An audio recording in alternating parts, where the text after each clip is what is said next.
Shalom and welcome to another in our series of podcasts from Temple Beth Am, a dynamic center for conservative Judaism in Los Angeles. This is a recording of our weekly Exploring the Parasha class with Rabbi Rebecca Schatz and Rabbi Matt Shapiro.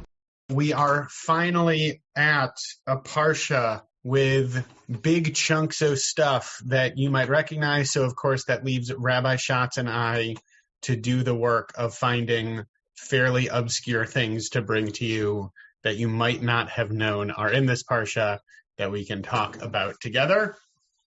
And we're going to break protocol. It was Rabbi Schatz's idea. It wasn't mine. To break protocol. The topic was yours. Correct.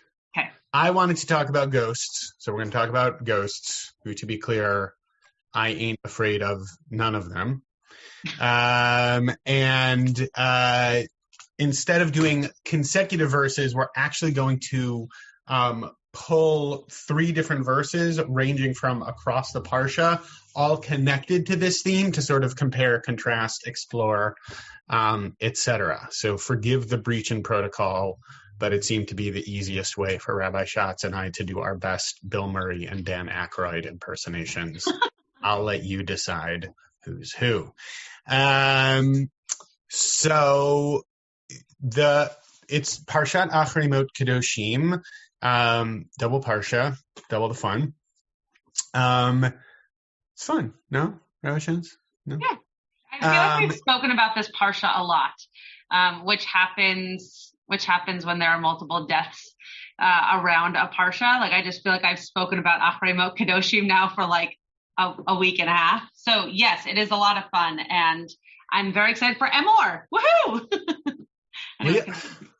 It's a great Parsha. Thank you. You're welcome. I was very excited. Jonah was actually very excited to hear the beginning of Parshat Kedoshim is actually on the Atara of my Talit. It says Kedoshim Tihiu Ki Ani Adonai Elohechem. So, fun Indeed. fact about Matt Shapiro's ritual objects. With that in mind, so Parshat Kedoshim has it's not narrative, but there's a lot of pieces in there that you know in terms of all the different ways in which we collectively aspire towards holiness. There are lots of greatest hits in there, and of course, because it's the Torah, there are also some bits that make you go, a little bit more than others, including this cluster of verses that we are going to share with you now. Rabbi Schatz, any other foregrounding you think we need on that? On the Parsha or on our topic specifically? Yes. Not on our topic specifically. I guess this is one of those parshiot that when you read through it, you recognize that there are many different ways in which we create boundaries for ourselves as Jews.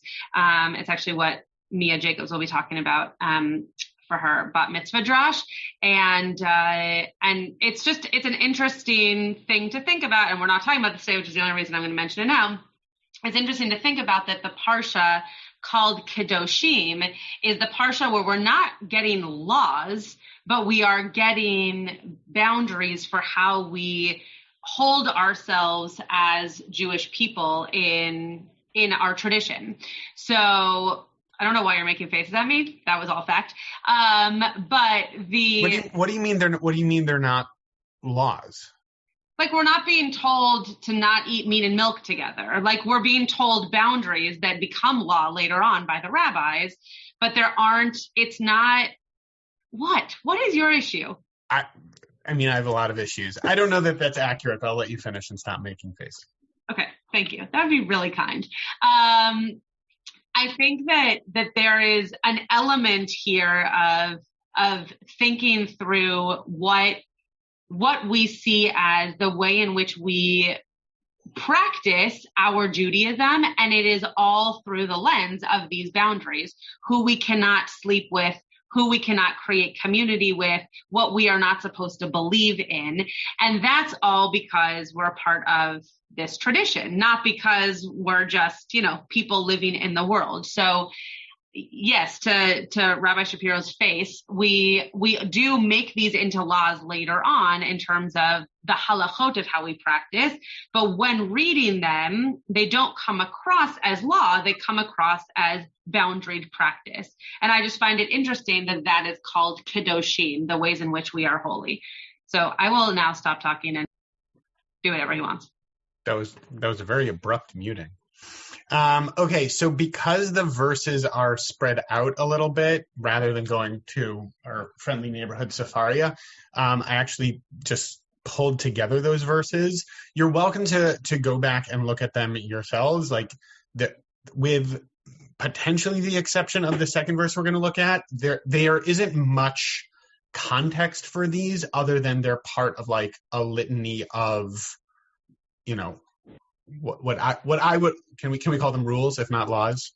A litany of rules, expectations, ways of being holy that are sort of listed out, like not in any real narrative order. So they're out of context in terms of how they're not like localized within the verses immediately before and after them. But my sense, Rabbi Schatz, I don't know if you agree with this or not, but my sense is that you're not missing out much in terms of narrative context by isolating these verses from the verses immediately before or after. You say that's fair? No? I always want to be fair. Okay. Where'd they go? Where did the verses go? There they are. Okay. Keeps wanting me to play Ghostbusters again, which I'm not going to do. Okay, here we are. So the first verse, so we're looking at Leviticus chapter 19, verse 31, Leviticus chapter 20, verse 6, and Leviticus chapter 20, verse 27. So this first verse says, Al tifnu el ha'ovot ve'al hayid onim al tivakshu lituma bahem ani Adonai Elohechem. Do not turn, and of course always translation and interpretation are not so easily pulled apart, but we'll just go with the straightforward translation for now. Do not turn to ghosts and do not inquire of familiar spirits to be defiled by them. I, the Lord, am your God. So that's the first indication of what we're talking about here. The second verse, chapter 20, verse 6, V'hanefesh asher tifne el ha'avot ve'el hayid onim liznot achareihem, and the person who turned to ghosts and familiar spirits and goes astray after them. V'natati el panai v'nefesh hahi, I will set my face against that person. V'hichrati oto mekerev amo, and I will cut him off from among his people. You might recognize that root of karet, right, as like being cut off from the people of Israel. It shows up in a number of legal contexts. And the third verse, which actually interestingly is the last verse of the Parasha, V'ish o isha ki vahem ov o yid oni mot yumat. A man or a woman who has within them, or who has like bahem, it's an interesting framing, who has a ghost or a familiar spirit shall be put to death. Yirgemu otam dmehem bam. Ba'avan yirgemu otam dmehem bam. They shall be pelted with stones. Their blood guilt shall be upon them. So just 1.5 notes, like linguistically. The first of which is, as you guys know, I love my concordance dearly. These words are unusual, right? This combination and the words themselves of avot ve'yid onim really only show up in these 3 verses, as well as one verse in Dvarim, in Deuteronomy, and the Torah. It's very unusual. You really don't see these verses at many other places. And I'll just, it's less linguistic and more like, these all seem to be certainly thematically connected. And the question, as always, is when you see verses that seem to be saying something mostly similar, there's of course always the big picture kushya of, why be repetitive? Why have these verses? So with that, That was your cue, Rabbi Schatz. Oh, okay. Any kushiyot? I don't see any hands. Yes, Joanna. So the comment about that we don't see the words ovot or yedonim except here and then again later in Deuteronomy, and they're strange words, is interesting because the roots are not strange if I have the roots parsed out correctly. Yeah. The root is, of parent, or, like we say in Pirkei Avot, wise person, elder, and yedonim, to know, right? So this seems to be almost a perversion of roots that are very common to us and well known about, normally these roots are used in terms of people who actually know stuff and who are respected and who are knowledgeable. And this seems to be a complete flipping around of the meaning of those words. And why? Great. Which can I add like a quarter twist on that question, which is like what can we learn from the fact that these seemingly like abhorrent essentially things are connected to words that we know / words that seem to be connected to like things that we have a very positive affiliation with, right? I think there's a lot to explore in there. It's very interesting to me. Yeah, and this will get to more of what I found in these verses later, but also it's potentially not as far off as we're making it seem. I think that the English translation makes it feel as though these words that, as you pointed out, we know so well now mean something different. But I think, and you'll let me know once I teach on this, I think they're actually very closely connected to ideas that we have that we're just translating here into something that has a different connotation in English. Denise, and then Elon, and then Renee, and then Nancy, and then Jay. Whew. Okay, so when I said like do not inquire familiar spirits, the first thing that popped in my head was Alice Walker, Temple of My Familiar. And then it just made me think about like tribal religions and things like that. Yeah. And in the ancient world, I mean, in tribal religions even now, a lot of those rituals are connected to drug use, hallucinations, things like that. But there's a lot of people who think that was even the case in the ancient world, and even things like the Oracle of Delphi and stuff in Greece. So my question is, could this be read as kind of an admonition to stay away from like drug-induced experiences, euphorias, insights, different kinds of things? Mm-hmm. Interesting. I have nothing on that, but maybe Rabbi Shapiro does. But yeah, potentially. I mean, I do think it's interesting that going back to my statement before, and with Rabbi Shapiro's face down, I won't know if he agrees with me or not.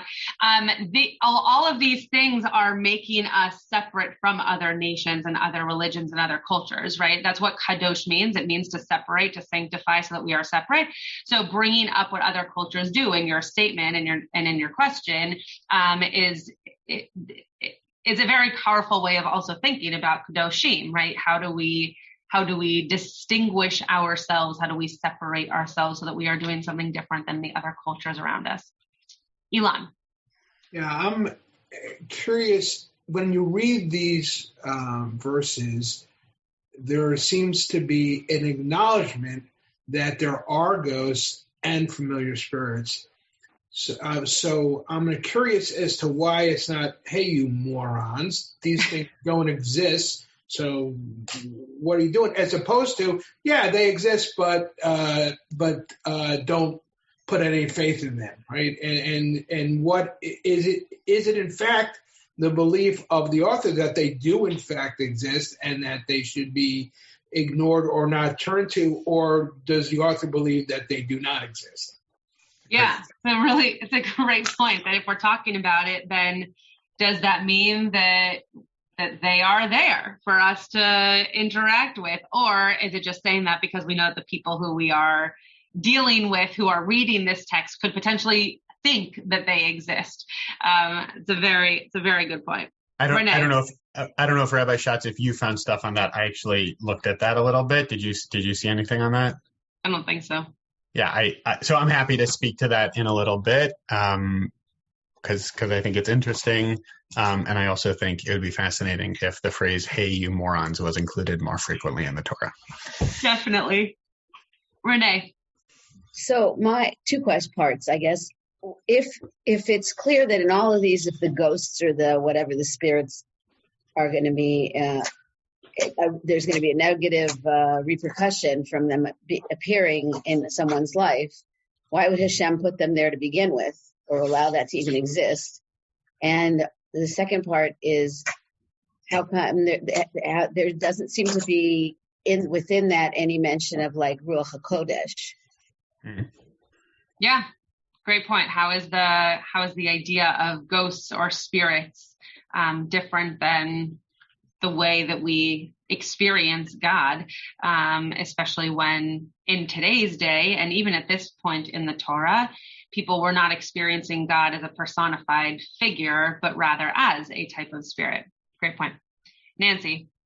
So I'll admit to being influenced by popular culture, maybe even Christianity, where they talk about, the Holy Ghost or the Holy Spirit. But I'm curious as to way back here in the Torah, what does it actually mean when the word ghost is used? Or Yeah. Great question. And I do have some stuff on that. The Stay Puft Marshmallow Man. I think that the rabbis didn't really know, because similar to Elon's question, like, is it here because we're supposed to actually know what these things are, or is it here because other people around us believed in it, so we assume that we then could come to believe in it as well? So it's not exactly clear, but we will see how the rabbis at least try to explain it. But yes, when we hear like Holy Spirit, especially like in modern day, we don't think Jewish, we think Christian, because you think of, the Holy Spirit as being part of this Trinity that we don't bring into our own religiosity. Jay. I thought it was fascinating that a lot of times in Torah, we just see it says a man who has something. Yeah. And I thought it was fascinating that in verse 27, they say, V'ish o isha, a man or a woman, shall be put to death, they shall be pelted with stones. And then my other thing that I've always learned is a lot of times that these put to deaths are sort of like threats. There's nothing in the Torah that says these ever happened. Is that correct? Yeah, so the idea of karet, this is what I think you're getting at. The idea of karet, so karet is one type of punishment. There's also lashes. There's all kinds of stoning. There's all kinds of different punishments that can occur to a person based on if they don't follow a rule or if they somehow have to be kicked out of the community. Karet is the highest of them, the most egregious, I guess you could say, of them, because not only are you sent away from your community, but your soul is cut off. Karet means to cut or to separate. So you are literally cut off. Your entire being is cut off from the community. And what Jay is getting at is that our rabbis often discussed how the similar to when you say to a kid, don't do this, this is the consequence, and it's a crazy consequence. You might not always get to that crazy consequence. You might bring it back a little bit. That the most egregious of consequences was often just used so that you knew that the thing that you're not supposed to do was an egregious action, that it was kind of high up on this tier of what not to do. So we don't know whether or not it was ever brought about in, punishing people. But our rabbis believe that it probably was not, because there's always ways of bringing it about, but then the people are still there. And so it's just seen as this egregious act, to make people nervous that that's what would happen if you did perform this. Bonnie. So if it says a man or woman who has a ghost, I don't know how exactly the different translation are in the Hebrew. How is it known whether a person, do they keep it hidden? Are people going to them for requests or help? Or are they next to them? Yeah. Great question. I don't know. Who knows? But the man and woman thing is really interesting. I actually found an extremely sexist commentary that I'm going to share with all of you because I think it's like so sexist that it's actually kind of funny. Only one? I found a bunch of extremely sexist things on that. I just didn't read them all because it's like, okay, how often can we talk about, yes, there's a woman? Like, all right, move on. But one of them that I read was just like extremely sexist. So we'll read that together. But yeah, I don't know. I don't know what the practice was. And it seems like the rabbis also didn't really know. Like, was this something that they were doing because other people were doing it? Is it something that was actually happening? I mean, it all kind of goes back to Elon of like, is this something we've actually believed in? Or are we just worried that because other people around us might believe in it, we would start believing in it? So I'm sure Rabbi Shapiro also has some stuff on this. It comes up a little bit that the rabbis feel just as ambiguous about this as we do. Thank you. Is this the Torah you're bringing today? A picture of ghosts? No ghosts. Oh, no ghosts. Very straightforward. Yeah. The Torah anticipated Ghostbusters. I think that's fantastic. Yeah.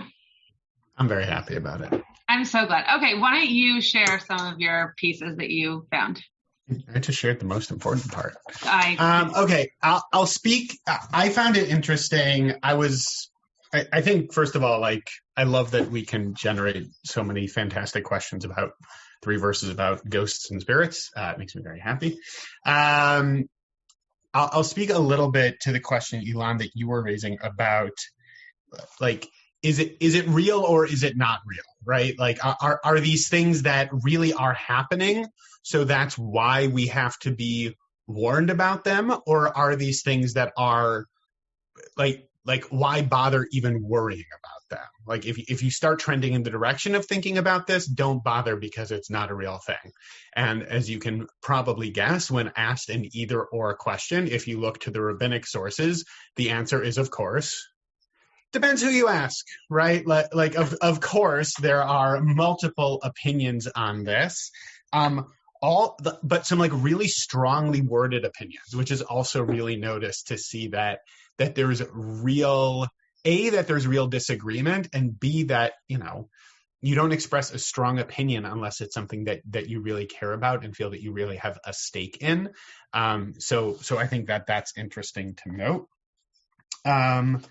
I'll also foreground it by just saying that, at least for me as a descendant of the great intellectual tradition of Wissenschafter Judentums, which I haven't said publicly in a while, but is always good to say publicly, right? Like this sort of intellectually based understanding of Judaism. Like, I read this stuff and it's like pish posh, right? Like, why are we talking about ghosts and the supernatural in this way? But there's a long standing thread in our tradition in which this stuff is quite prevalent, even leading up until today. Just with some friends a few Shabbatot ago, when we were hanging out with them in their backyard, like he grew up in like Chabad, and the way in which the Rabbi was talked about in terms of like literally his supernatural powers, and when you think about Chassidut and the role of the tzaddik, that seems to be pretty supernatural. In a lot of Sephardic communities, there definitely seems to be a sense of miracle work bordering on magic. It's a thread in our tradition. And it's just interesting for me to note that, since it's certainly not something that I grew up immersed in, but it seems to very much be in there. If you don't know the story of Saul and the Witch of Endor, it's fun Shabbat reading. We won't get into it now, but these ideas pop up there too, particularly those words. In terms of whether this is real or not,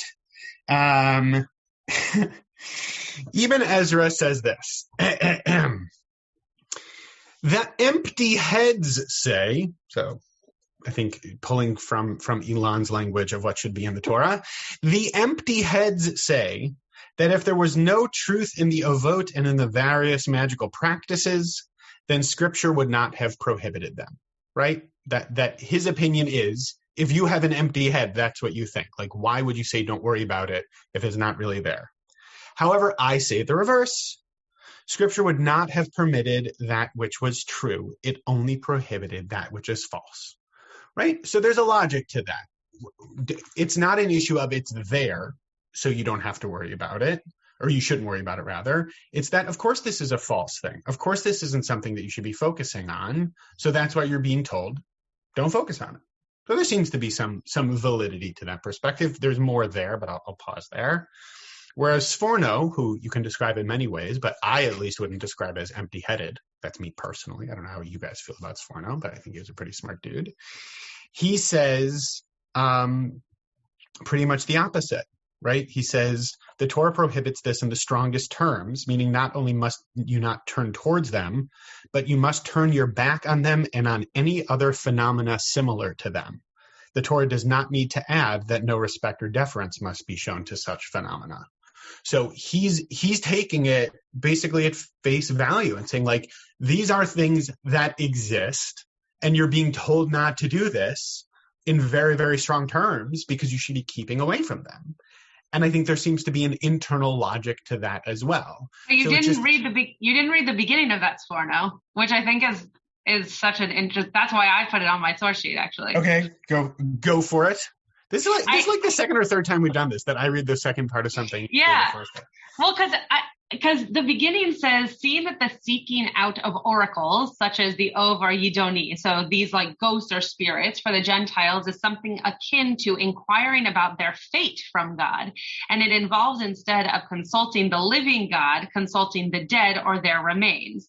And to me, what's so interesting about that is that instead of you going to God and praying or having relationship with God or whatever, you're now going to something completely different. And right. That's actually what they were nervous about, was that you're going to go away from your religion to try to access something that might be easier to access, might be more kind of available to you. And so it is interesting that you brought the second part. So I was like, oh, the first part's what I like.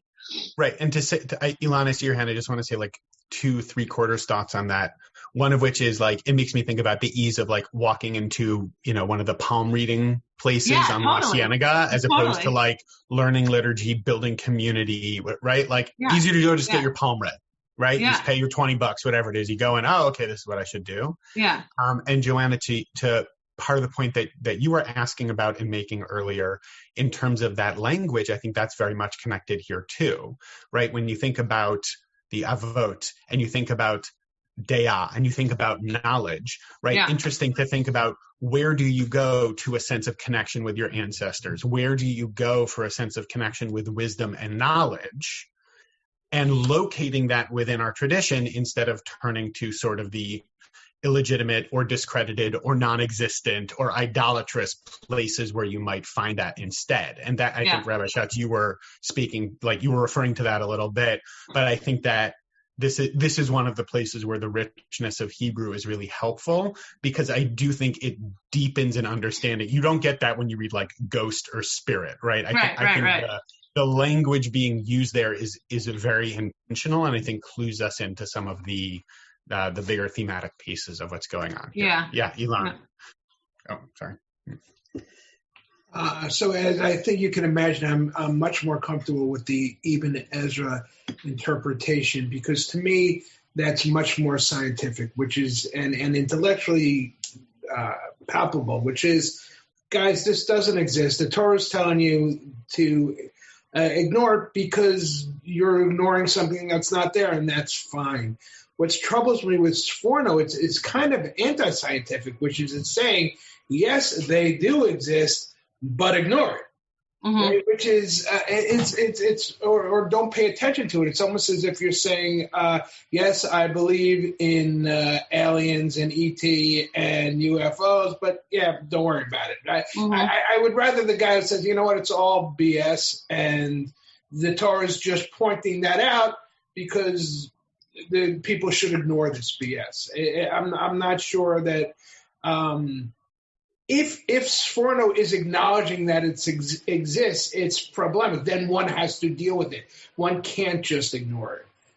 I think there's another possibility there as well that occurred to me as you're talking about this, which is maybe there's also the sense that if someone really, really believes in this, going at them and telling it doesn't exist might mean you can't have a conversation with them at all. Whereas if you're working with them within their understanding and saying, okay, whatever you believe, if you believe it exists, you just shouldn't go to it, is a different kind of thing, right? Instead of arguing with them about veracity, you're rather trying to like bring them back into the community, is the other possibility that came to mind for me as you were talking. It's kind of a more populist perspective. Yeah, that there's a populist belief to it, and instead of going back and forth with people about whether or not it's real, you're just saying, all right, whatever you think, we just come back to shul, right?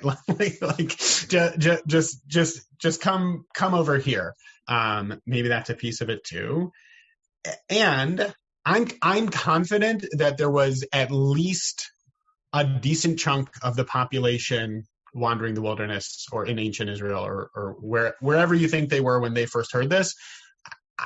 I'm confident there was at least a decent subset of that population that really thought these things existed, right? It's 3,000 years ago, right? Like 300 years ago, we thought like leeches would help people, recover from whatever it was, right? Like you think about how long ago this was and how people might have thought about stuff. I'm confident that there were people amongst Bnei Israel who really believed in this stuff. I think that's likely. Well, and also, especially at this point in our Torah, because again, we've moved away from God showing up at your tent to God being this spirit that lives in a, Susan's here, everyone. Oh, special guest appearance over in a different Zoom box. She left her office and is now in mine. They can't see you. Susan. Yes, Rabbi Shapiro, what would you like? Okay, I'm going to continue now. It's a little bit scary. Okay, that when you are now in this era of thinking of God as this thing that you have to go and visit in the temple or through sacrifices or something, I think that it's easier for us to imagine that people would have tried to find other spirits in other ways, because we're transitioning into a very different, and I'm not trying to say that the same people were around when God was a personified character, but rather the generations are now transitioning into an experience of believing in a God that they cannot see, they cannot feel, they cannot interact with. And so you're like your golden calf connecting it a little bit. Yeah, it is spirit-like. And so you're looking for that kind of connection. I'll also add for those of you who don't like these translations at all, I found a little bit from Reb Simcha Bunim that, from my perspective, is totally against the pshat of the verse, but he goes in a different direction. Instead of saying like the ovot are connected to this idea of ancestors or forefathers or whatever you want to call it, he connects it with another translation of aleph vet hey, which is like desire, and he works with the idea of deya as thought, and he basically talks about it's a stretch, but he basically says that what this first verse is prohibiting is not being stuck in just desire or thought, but being grounded in action, which I don't think really lines up with the pshat at all. But it's a lovely drash. My guess is that he's also kind of in the Elon Spar school of thought on this and trying to find a way to kind of wriggle out of like the Torah talking about ghosts and seeing it as more of like a direction in terms of like the role of the primacy of action, like doing something concrete as opposed to being stuck in desire, feeling, thought, within the Jewish tradition, which as we know also is a substantial thread in our tradition, right? Naseh and Ishma and so on and so forth. I don't think it's pshat. I'm not sure I buy the drash. But it's an interesting piece to throw into the mix. Does anybody else have any thoughts on this lens? I'm gonna kind of take us in a different direction, so I don't want to derail. The only other thing I want to make sure to say is that in the Sifra, they talk about how Yidoni is a wizard who speaks from his armpits, in which case I have at least 2 of those in my house. Thank you. I wanted to make sure that felt important to share. That felt like an important piece of Torah. That was really important. Yeah. Okay. I'm glad you shared. And Susan just walked in to tell me that we're glad that you shared it. Thank you, Susan. I can demonstrate better what I meant by that the next time I see you in person. Okay. That helpful? No. So when I read these verses, the first thing that came to mind for me was actually loss, and death, and actually like the idea of Yisker. That very often we come to moments of remembering those who we've lost, and we're not conjuring them up, or at least I have not experienced a belief in those who I've lost living amongst me and my family as ghosts. But in moments like Yisker, when we do very often, at least the rabbis ask you to really bring the person to mind or have them in your midst. That's actually, when I read these verses, that was the first thing that came to mind. Like, are we asking for the people who have died to become spirits to us in our life? So again, this is kind of taking us away from imagining these spirits or ghosts as things that could be compared to God, and rather using them as a healing mechanism for those that we've lost in our life in the past. So I want to just bring and I was intrigued by the fact that some rabbis kind of went in a similar direction. So Rashi, when it says do not seek, Rashi seems to be saying that you're busying yourselves with these spirits or with these ghosts, because if you busy yourself with them, you will become defiled in God's sight, and I shall abhor you.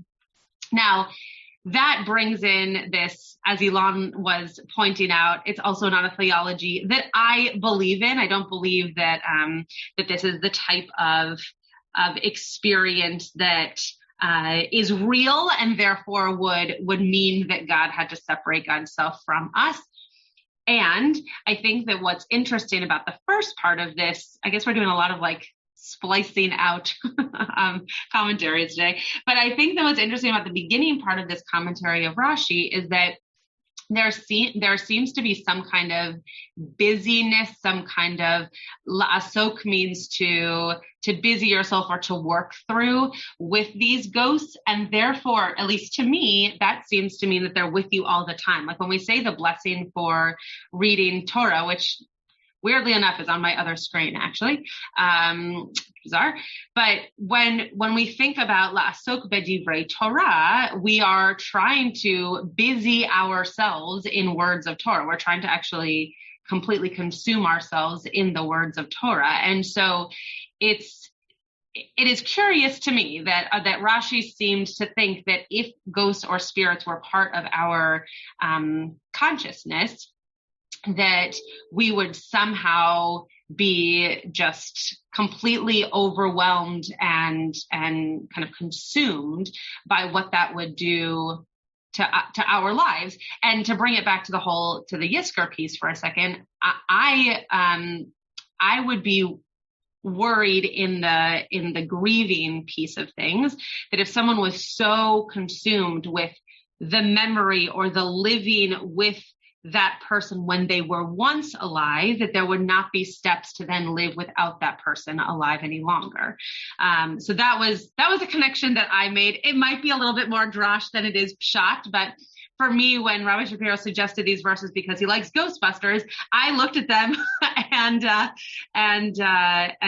of that. So I'm happy to hear thoughts, and then I'll move to the woman and man piece after this, which is completely different. Yeah, Karen.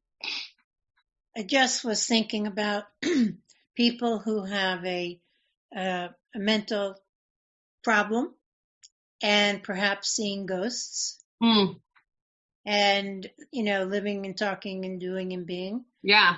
Those people would be put to death? Well, I mean, man, that is a loaded question, because I think for a whole other set of reasons in the Torah, yes, I think spirits and ghosts is kind of like the least of the Torah's worries. I mean, when in next week's Parsha, actually, there's a whole litany of reasons why if a person had this or needs this and therefore makes them different from that person, that they are what's considered a mum. They are considered someone who is, I guess we would say, like disabled or not like everybody else, I guess is what the Torah is really trying to say. So your question is more loaded than you even know, but yeah, it would be a reason that they would be, but more so because of the mental illness, less so because of the ghost piece, I think. Did you have anything to say on that, Rabbi Shapiro? I saw you pop up. I mean, I have a lot to say about the role of Jewish law and mental illness and compassion and honoring the directions people are in while walking with them towards healing. That's surprising, because people like that typically work at Beit Tshuva. So it's surprising that. I guess just very briefly, I think obviously our understanding of the life of the mind and mental illness has shifted a little bit over the past 3,000 years. And I mean, I don't know, I would contrast, Karen, what you just said with what Rabbi Schatz just said. I mean, Rabbi Schatz, I hadn't thought about the concept of like conjuring up someone's memory in Yisker.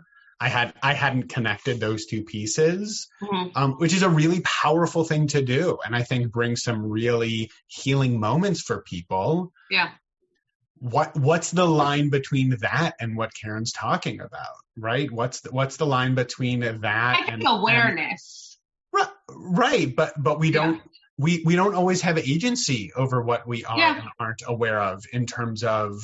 Yeah. I mean, I talk to myself, shocking no one, right? And so like if I'm thinking about my mom, and who thankfully is alive, right? but like if I'm thinking about my mom, or like one of my grandmas who passed away, who I know, like, and like my mom's mom, who was a diehard Mets fan, right? And I see the Mets are winning, and I think to myself, oh, grandma, Mets are winning. Like, I don't know, what's the line there? Yeah. Yeah, yes, there is a lot to unpack in terms of the mental illness piece of that, for sure. And I think that the difference, at least for me, the difference would be that those who we might be, I mean, when you and I were walking down the street yesterday, like there was someone who was walking towards us talking to themselves, and you and I both kind of like moved a little, right? Because those people are unpredictable. And so I think that element of unpredictability, as opposed to bringing someone to mind. And I agree with you wholeheartedly that especially in moments of grief, you don't always let go of those moments of bringing a person to mind soon enough. But I think there is a line there of like what we would probably call healthy boundary between bringing someone to mind and just hearing voices. Right, but there, I mean, yeah, like I said, I have a lot to say on this. The one other linguistic piece I'll just quickly name again is this idea of ovot and yidonim, right? Like this idea of ancestors and knowledge, I think is just such an interesting linguistic framework to keep circling back to as we, particularly then through the lens of grief, right? It's such interesting. The words are interesting to this context as well. Yeah, Nancy. So, excuse me. Why does that always happen? I really like your thoughts about this in terms of grief and all, and right, it speaks to our having a lot of boundaries, right, with ritual around mourning, and which I think is really healthy, right? This very intense that takes you to less and less and less intense. Yeah. So, again, I think it's right about boundaries and about helping us be more mentally healthy about it and not continually obsessed. As hard as that. Yeah, I totally agree. Yeah. Renee. Which oh, sorry. I was just going to say, I think. Go ahead, Rabbi. I just want to say it connects back to this idea that Ilan and I were going back and forth with a little bit also in terms of like the populist sense of like meeting people where they're at, like that's connected as well. I think like how much are you saying to someone like that doesn't exist, stop believing in it, right? Like that's not for sure. Or if someone's mentally ill, like saying to them, like if someone's having like really intense experience of schizophrenic delusions and you say to them that's not real, stop it, like that's not going to help. That's not going to be a helpful That's exactly what I was going to say, that there's a difference between you talking to your grandma who died or keeping her in mind and somebody who's blatantly schizophrenic. And, you know, I mean, I had a woman once that was convinced that she was impregnated with 6 babies and that there was a devil that was stabbing her on her back. And, you know, like you said, there was no way that I could have said, I mean, obviously it wasn't true, but there's no way I could have said that because in her world and in her mind, that's what she believed. So we had to find another way to deal with that. Which is, I think, actually what the rabbis are getting at in their interpretation of what spirits can do to you, right? You knew it wasn't real, but this person felt like it was extremely real. And by the way, if you did have 6 babies in your belly, you probably would feel like someone was stabbing you in the back, but that's neither here nor there.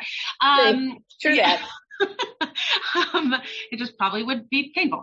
But I think that that's a really great point to the mindset that I think the rabbis are in interpreting this, because there is an element of what we see as reality, but when a person is living through it, I mean, with anything, right? If you're living through an experience that you are feeling in such a deep way, you are experiencing that in a way that someone looking into it cannot influence you because you're in it.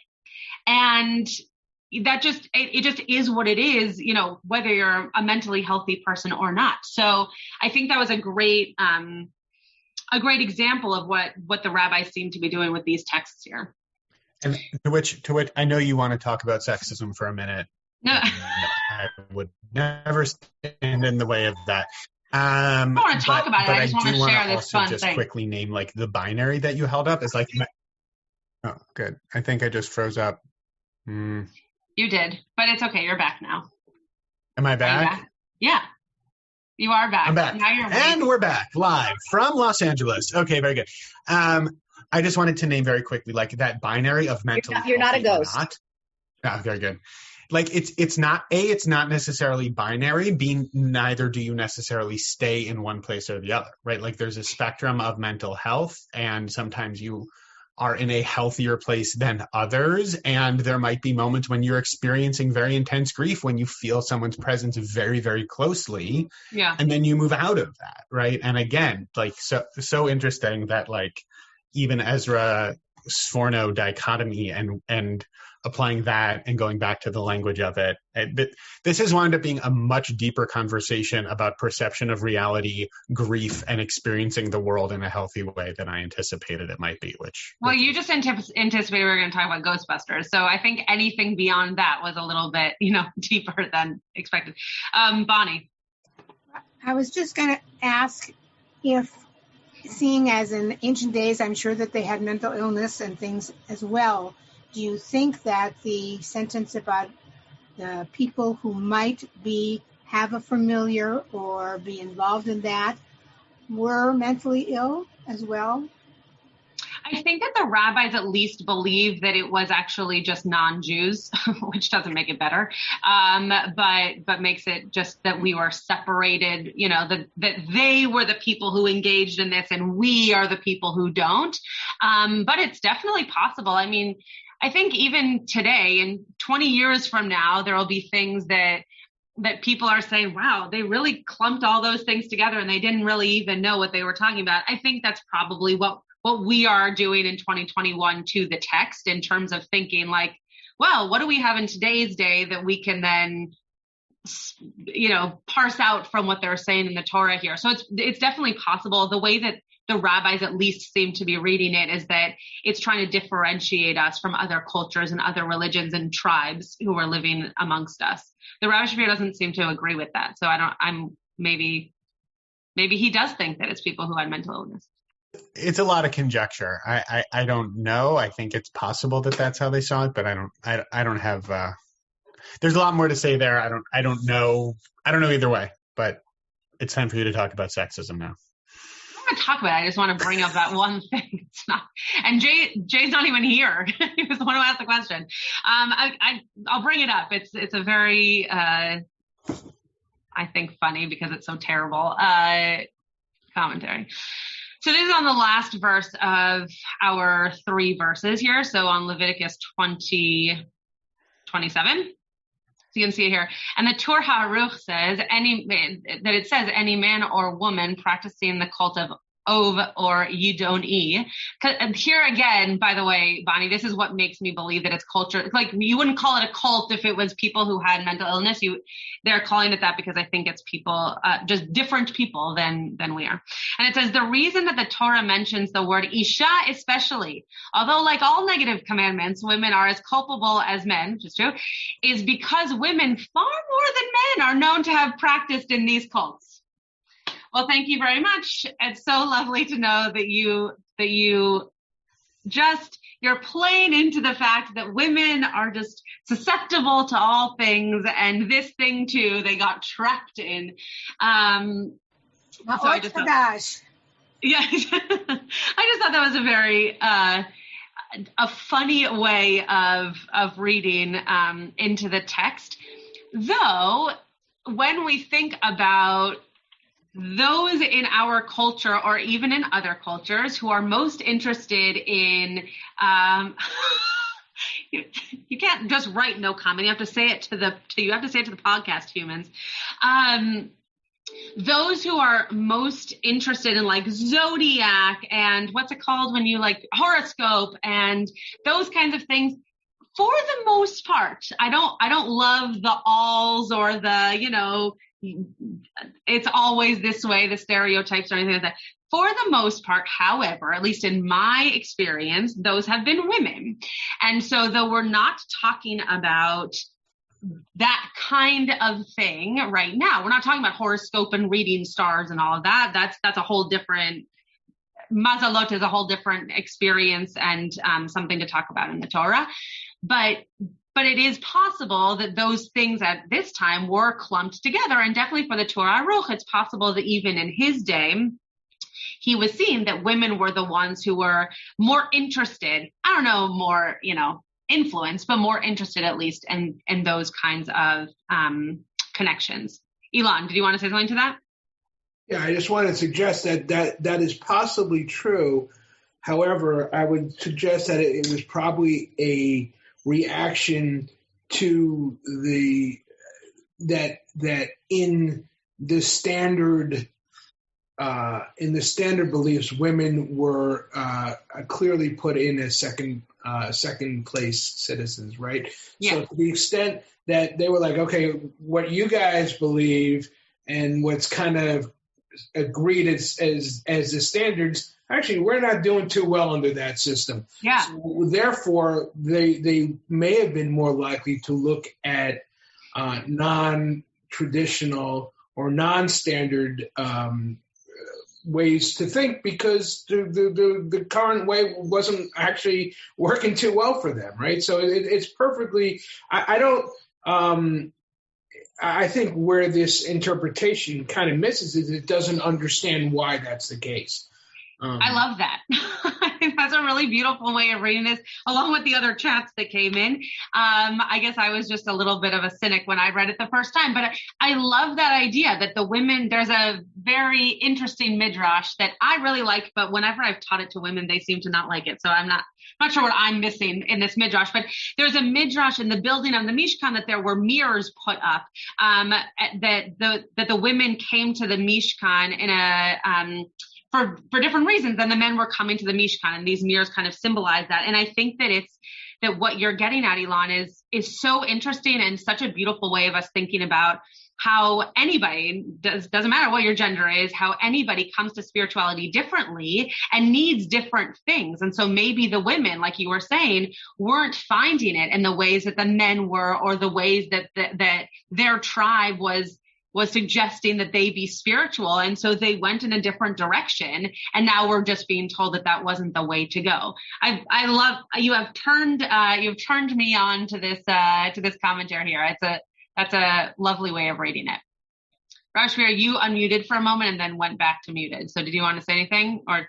Well, Joanna has her hand up and then I think we're about at time. So I'll cede to Joanna and maybe she'll beat me to the punch, and either way, then maybe we'll look to it. Okay. Joanna.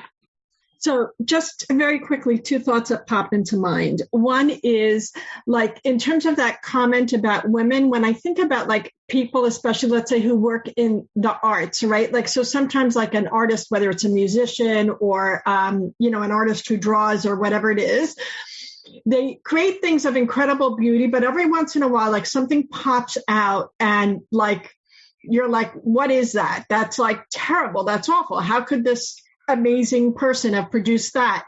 And I think sometimes like, so too, like, if we fall into that stereotype of women are more perceptive or whatever, they're pushing bounds and limits in a certain way. But sometimes, like, it could be in either direction. It could be, like, really great and positive, or it could be in the not-so-great direction. Yeah. And maybe one interpretation is this is trying to balance that.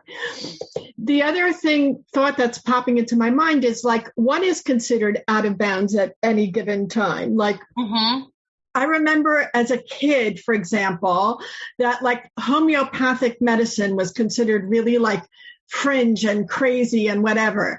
And more it's become accepted. And I'm aware of some medical practices now that combine traditional medicine with homeopathic practices. Yeah. And so, like, how do we interpret what sort of inbounds and out of bounds in terms of these verses at any moment in time? Totally. Yeah. Rabbi Shapiro.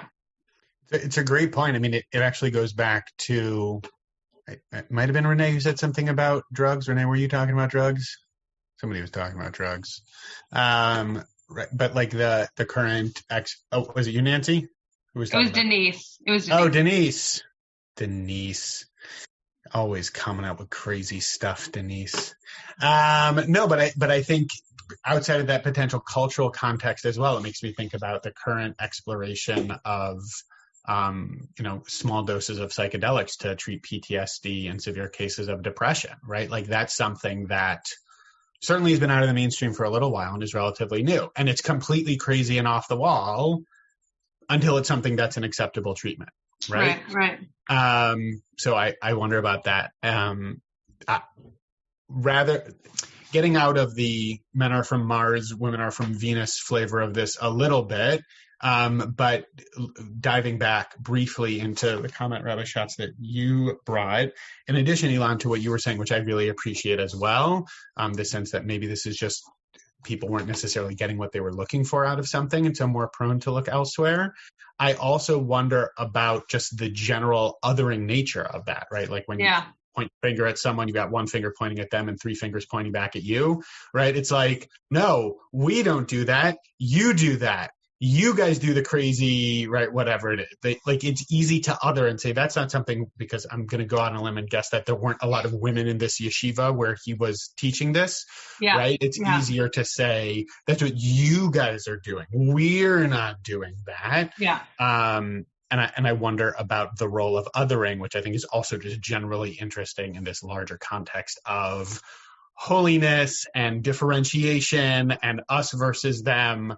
And the role of taking like ownership and accountability for the things that might be compelling for any number of reasons, for all the reasons we've been talking about for the past however many minutes about grief and feeling close and seeking wisdom and whatever it might be, right? Like I do fall in the school of like, you wouldn't need to have a rule for it unless people were doing it, right? Like I don't need to say don't teleport, because no one's teleporting, right? Like it's not a question. Like we don't need to worry about people teleporting, so there don't need to be any regulations around teleporting.